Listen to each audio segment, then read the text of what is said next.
Hello বন্ধুরা, welcome to chemistry লাভার। আমরা এই চ্যানেলে কেমিস্ট্রির বিভিন্ন ধরনের তো আপনাদের সবাইকে স্বাগত। তো আমরা আজকে যে টপিকস নিয়ে আলোচনা করব সেটা হলো অ্যাটমিক স্ট্রাকচার।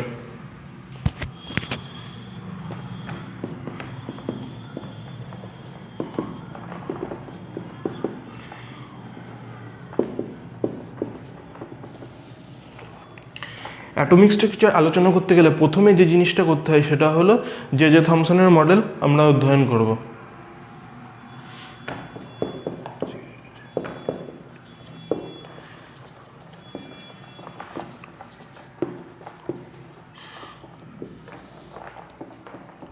জে থমসন মডেলে আমরা কীভাবে আলোচনা করব সেটা হলো, এটা হলো একটা পজিটিভলি চার্জ স্ফিয়ার। এবার এর মধ্যে নেগেটিভলি চার্জ ইলেকট্রন এমবেডেড আছে। সুতরাং হোল যে মলিকুলের চার্জটা সেটা হলো নিউট্রাল, কারণ এখানে হলো পজিটিভ চার্জ আর এখানে হলো নেগেটিভ চার্জ। সুতরাং হোল যে চার্জটা সেটা হলো নিউট্রাল। এটাকে অনেকটা তরমুজের মধ্যে যে দানা আছে সেরকমভাবে কম্পেয়ার করা হয় এই স্ট্রাকচারটাকে।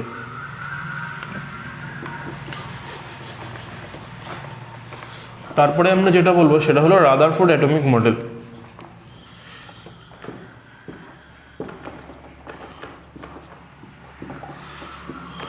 তো রাদারফোর্ড কী করেছিলেন? রাদারফোর্ড এইউ প্লেট নিয়েছিলেন, এইউ প্লেট নিয়ে আর জিঙ্ক সালফাইড একটা প্লেট নিয়েছিলেন। এইউ প্লেট নিয়েছিলেন কারণ হচ্ছে এইউ খুবই হালকা হয়।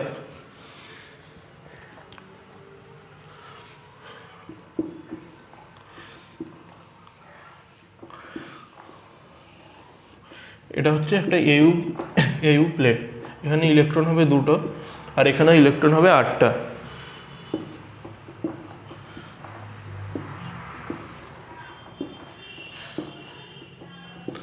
তো ইলেকট্রন ফিল আপ করার ফর্মুলা হলো 2n²। কারণ এখানে যদি 1 বসায় ফার্স্ট অরবিটালে তাহলে এখানে 2 হচ্ছে, এখানে যদি 2 বসায় তাহলে 4 × 2 8টা ইলেকট্রন হবে এখানে। আর এখানে কি নিলেন? একটা জিঙ্ক সালফাইড প্লেট নিলেন।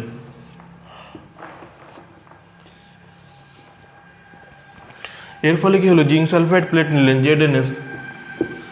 তিনি কি করলেন? আলফা পার্টিকেল বোমবার্ড করলেন। কি হবে আলফা পার্টিকেল দিলে?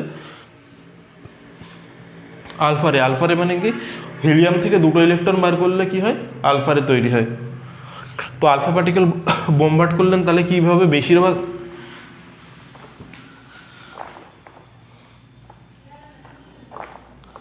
তো এটা অনেকটা এরকমভাবে তুলনা করা যায়। সাপোজ তোমার কেউ চোখ বেঁধে দিয়েছে এবং তোমাকে কিছু মার্বেল দিল, বললো জানলা দিয়ে ছুটতে, তাহলে কী হবে? বেশিরভাগ মার্বেলই এরকমভাবে বেরিয়ে যাবে। আর 2-1টা মার্বেল যেগুলো আঘাত করবে জানলার রডে সেগুলো বিভিন্ন ধরনের ডিফ্লেক্টেড হবে। আর যেগুলো সরাসরি 180 ডিগ্রি কোণে আঘাত করবে সেগুলো 180 ডিগ্রি কোণে বেরিয়ে যাবে। সুতরাং আমরা বলতে পারি মোস্ট পার্ট অফ দ্য বেশিরভাগ আলফা কণাই এখানে আঘাত করছে। সুতরাং আমরা বলতে পারি most part of the atom is vacant. সুতরাং আমরা কি বলতে পারি? Most part of the atom is vacant, কারণ বেশিরভাগ আলফা কণা এখানে আঘাত করছে এবং আমরা এখানে স্পট পাচ্ছি। আলফা কণা ধনাত্মক চার্জযুক্ত, নিউক্লিয়াসও ধনাত্মক চার্জযুক্ত, তাহলে কী হবে? দুটো রিপালশন করবে। আলফা কণার প্রত্যাঘাত দিয়ে পূর্ণ হয়। আলফা কণা যে প্রত্যাঘাত করছে ফিরে আসছে, এর দ্বারা প্রমাণিত হয় আলফা কণা প্রত্যাঘাত দ্বারা ফিরে আসছে, কারণ কোনো ভারী বস্তুর সঙ্গে যদি আঘাত করে সেটা 180 ডিগ্রি কোণে চলে আসবে। আর কিছু আলফা কণা ইলেকট্রনকে আঘাত করবে, ইলেকট্রনকে সঙ্গে নিয়ে এখানে স্পট দেবে, কারণ ইলেকট্রনের যে মাস সেটা খুবই হালকা কম্পেয়ার টু দ্য নিউক্লিয়াস। ইলেকট্রনের যে মাস সেটা খুবই হালকা, তার ফলে যখন আলফা কণা এখানে আঘাত করবে এটাকে নিয়ে চলে যাবে। সুতরাং ইলেকট্রন কোনো প্রভাব ফেলবে না। কিন্তু এখানে যে এন্টায়ার মাসটা কনসেন্ট্রেটেড থাকে বলে ভারী হয়, এটা অনেক ভারী হয়, তাই এটা যখন আঘাত করে এটা 180 ডিগ্রি কোণে বিক্ষিপ্ত হয়। এরপরে আমরা বলবো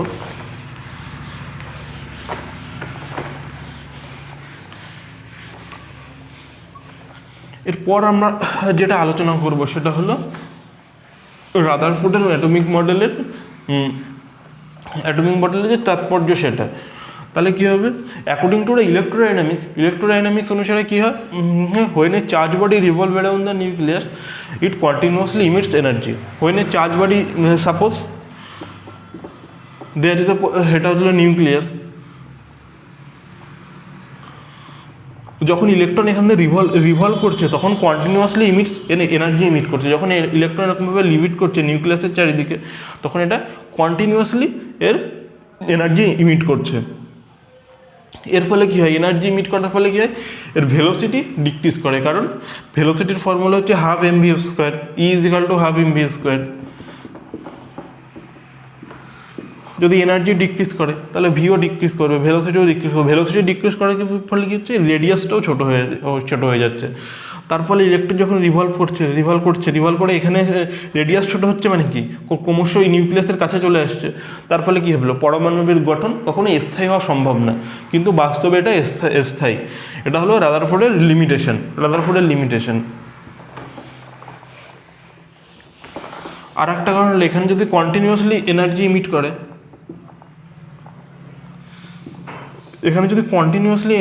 তো আমরা কন্টিনিউয়াস স্পেকট্রা পাবো। আর কিন্তু বাস্তবে আমরা কী পাই, লাইন স্পেকট্রা। কন্টিনিউয়াস স্পেকট্রা মানে হচ্ছে বেগুনি, নীল, এগুলো পুরো লাইনভাবে থাকে। তো এবার আমরা আলোচনা করব হলো অ্যাটমিক স্পেকট্রা।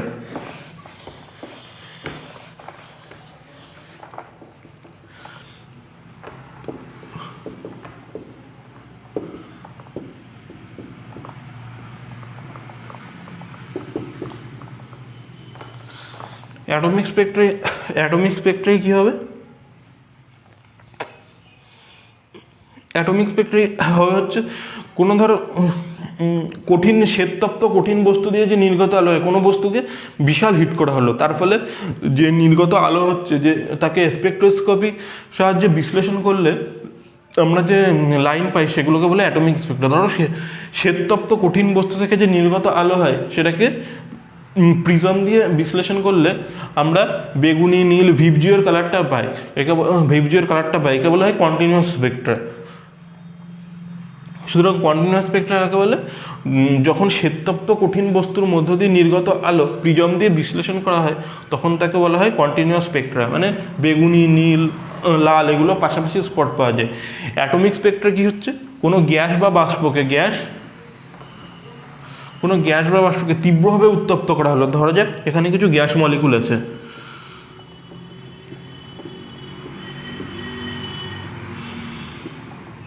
এবার এনার্জি দেওয়া হলো, এটা হায়ার স্টেটে যাবে, এখান থেকে এখানে যাবে, এখান থেকে এখানে যাবে, এখানে বিভিন্ন স্টেটে যাবে। আবার যখন নেমে আসবে তখন কি হবে, ওপর থেকে নিচে আসবে, তখন এনার্জি কী হবে, ইমিট করবে।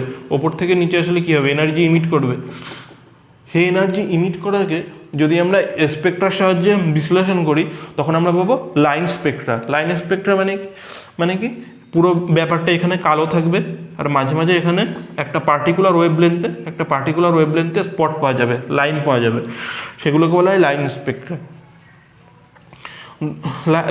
এটা কীভাবে ওয়েভলেন্থের উপর ডিপেন্ড করে, যখন একটা মলিকুল এখান থেকে এইখানে চলে গেছে, আবার এইখান থেকে এইখানে আসছে, একটা নির্দিষ্ট তরঙ্গদৈর্ঘ্যে আলো তো ছাড়বে, সেই নির্দিষ্ট তরঙ্গের করেসপন্ডিং লাইন এখানে আমরা পাবো।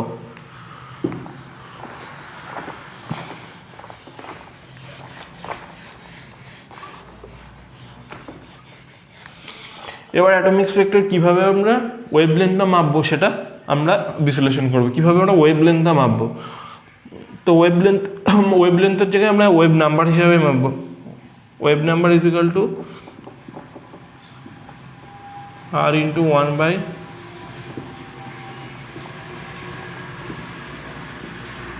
এটা হলো রিকবার কনস্ট্যান্টের মান কত,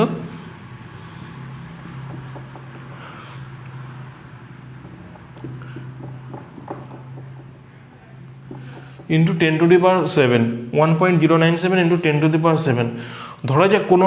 ধরা যাক এখানে এটা হচ্ছে ground state, n is equal to 1, এটা n is equal to 2, 3, 4, n is equal to 2,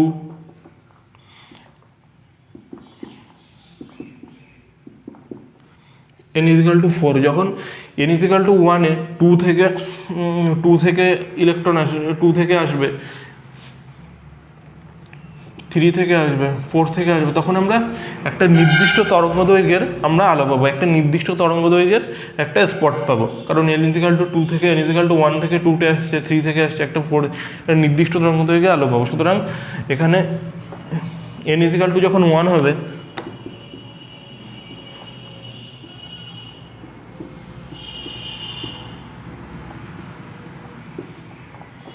n is equal to 2 এর মান কত হতে পারে, n2 ইজিক্যাল টু হতে পারে 0, n ইজিক্যাল টু 2 হতে পারে এখানে 0 টু ইনফিনিটি। এই সিরিজটাকে আমরা বলবো লেমান সিরিজ। এই সিরিজটাকে আমরা কি বলবো, লেমান সিরিজ। আবার যখন n is equal to n1 is equal to 2 series, আর n2 ইজিক্যাল টু 2 থেকে বড় 3, 4, 5, 6, তখন এটা আমরা কি বলবো, বালমাস সিরিজ। তখন আমরা কি বলবো, এটা বালমাস সিরিজ। তারপরে n ইজিক্যাল টু যখন n1 ইজিক্যাল টু 3 হবে,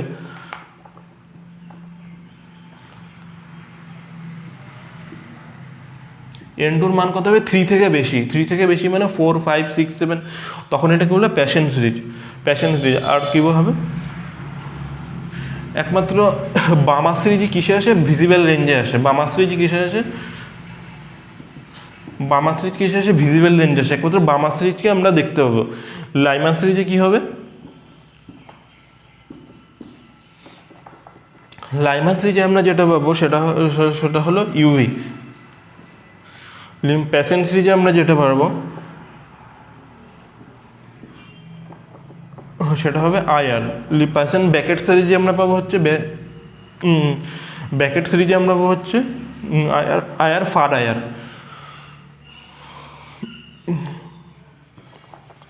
এরপরে আমরা কি হলো, ব্যাকেট ফান্ডের ক্ষেত্রে কি হবে, 5(1)² ইন্টু n2²। ফান্ডের ক্ষেত্রে কি হবে, 5-এর উপরে মানে 6, 7, 8, 9 এরকমভাবে আসবে। তার ওয়েভলেন্থ কেমনভাবে ক্যালকুলেট করবো, এরকমভাবে আমরা ওয়েভ নাম্বার ক্যালকুলেট করবো। তার আগে আমরা কিছু ডেফিনেশন পড়ে নেব।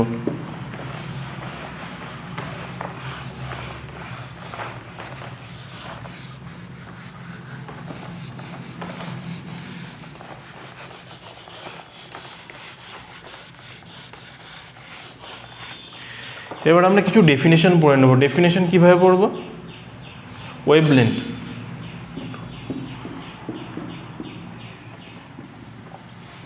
ওয়েভলেন্থ কীভাবে আমরা মাপবো, ধরা যাক একটা ওয়েভ আছে,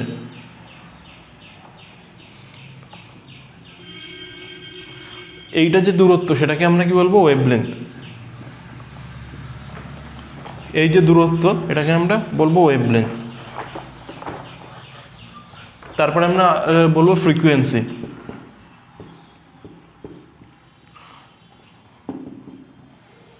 ফ্রিকোয়েন্সি কী বলে, 1 সেকেন্ডে একটা বিন্দুর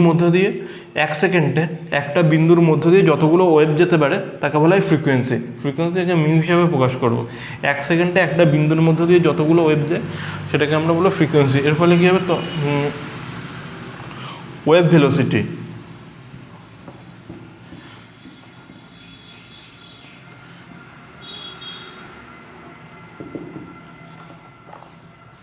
ওয়েভ ভেলোসিটি কীভাবে মাপবো, ওয়েভ ভেলোসিটি হচ্ছে 1 সেকেন্ডে একটা ওয়েভ যতদূর দূরত্ব যায়, 1 সেকেন্ডে একটা ওয়েভ যতদূর দূরত্ব যায় তাকে আমরা বলি কি, wave velocity.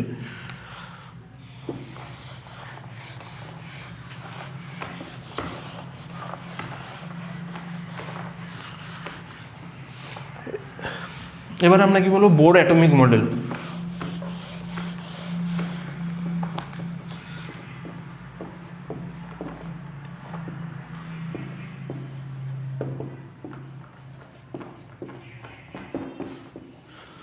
Bore atomic model কী হবে, যখন কোনো ইলেকট্রন নিউক্লিয়াসের চারিদিকে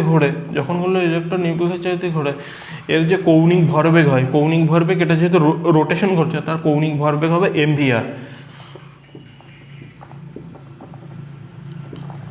nh/2π।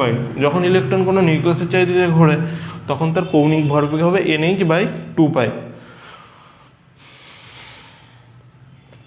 এবার এই এটা কিভাবে আসলো সেটা আমরা প্রুভ করব। ধরা যাক ইলেকট্রন কি, ইলেকট্রন আমরা জানি ওয়েভ। যখন এটা হলো কনস্ট্রাকটিভ ওয়েভ, যখন ইলেকট্রন নিউক্লিয়াসের চারিদিকে ঘোরে তখন এটা হচ্ছে কনস্ট্রাকটিভ ওয়েভ, তার ওয়েভ সৃষ্টি হয়। কনস্ট্রাকটিভ ওয়েভ সৃষ্টি হওয়ার শর্ত হলো কী হয়, কনস্ট্রাকটিভ ওয়েভ শর্ত হলো 2πr = n ল্যামডা। ল্যামডা হচ্ছে কি ওয়েভ লেন্থ, ল্যামডাটা হচ্ছে ওয়েভ লেন্থ। তার মানে কনস্ট্যান্ট থেকে আমরা কি জানি 2πr h/mv।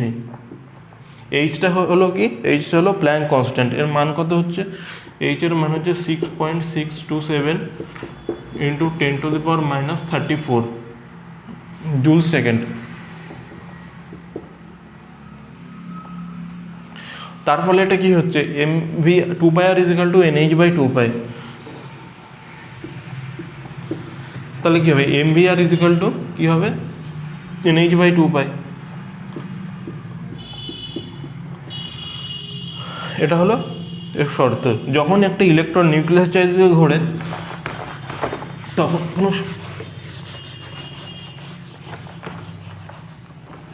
এবার পস্টুলেট 3টা দেখব। যখন when electron revolve around the nucleus, when an electron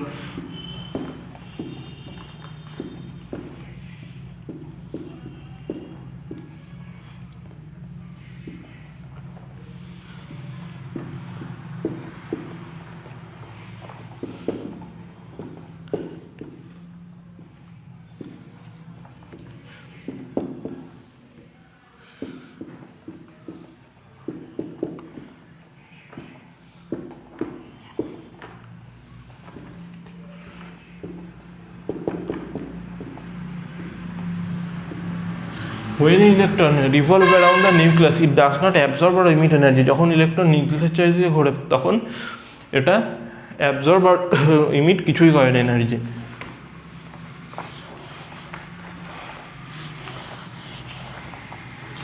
এরপরে আমরা যেটা পড়বো সেটা হলো পস্টুলেট 3। পস্টুলেট 3-তে কী হবে, যখন একটা ইলেকট্রন হায়ার অরবিটাল থেকে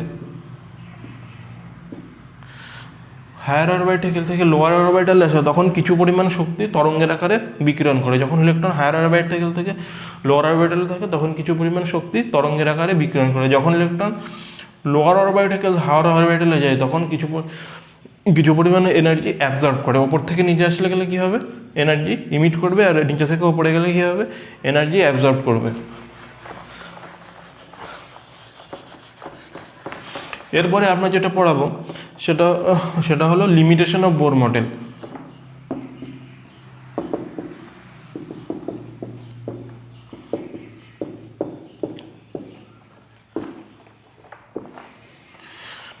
লিমিটেশন অফ বোর মডেল কীভাবে বলবো, এটা শুধুমাত্র one electron system.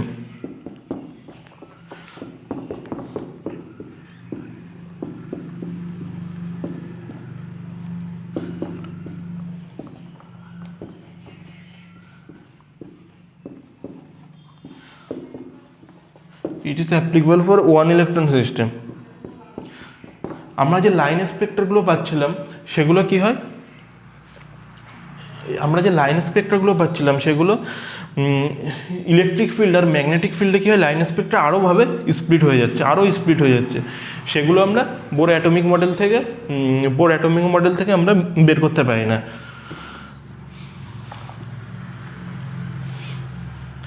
Bore atomic model কি 2 ডাইমেনশনাল, বোর অ্যাটমিক মডেল হচ্ছে 2 ডাইমেনশনাল, কিন্তু মলিকুল কি, মলিকুল হচ্ছে 3 ডাইমেনশনাল। আর একটা কি, বোর অ্যাটমিক মডেল হাইজেনবার্গের আনসার্টেনিটি প্রিন্সিপালকে ফলো করছে না। বোর অ্যাটমিক মডেল কি হাইজেনবার্গের আনসার্টেনিটি প্রিন্সিপাল করছে না। বোর কি ইলেকট্রনকে পার্টিকেল হিসাবে ক্যালকুলেট করেছেন। এর কি হয়, পার্টিকেল হিসাবে ক্যালকুলেট করেছেন। এর ফলে একটি নির্দিষ্ট মুহূর্তে এর ডেল পজিশন এবং মোমেন্টাম একসঙ্গে নির্ণয় করা যায়। বোর কি হয়, ইলেকট্রনকে পার্টিকেল হিসেবে ধরেছিলেন, তার ফলে কি একটা নির্দিষ্ট মুহূর্তে এর পজিশন এবং মোমেন্টাম নির্দিষ্ট করা যায়। কিন্তু বাস্তবে এটা সম্ভব না। বাস্তবে পজিশন আর মোমেন্টাম একসঙ্গে নির্ণয় করা সম্ভব নয়। একটা নির্ণয় করলে আর একটা বেরোবে না। তো আমরা বলতে পারি ডেল এক্স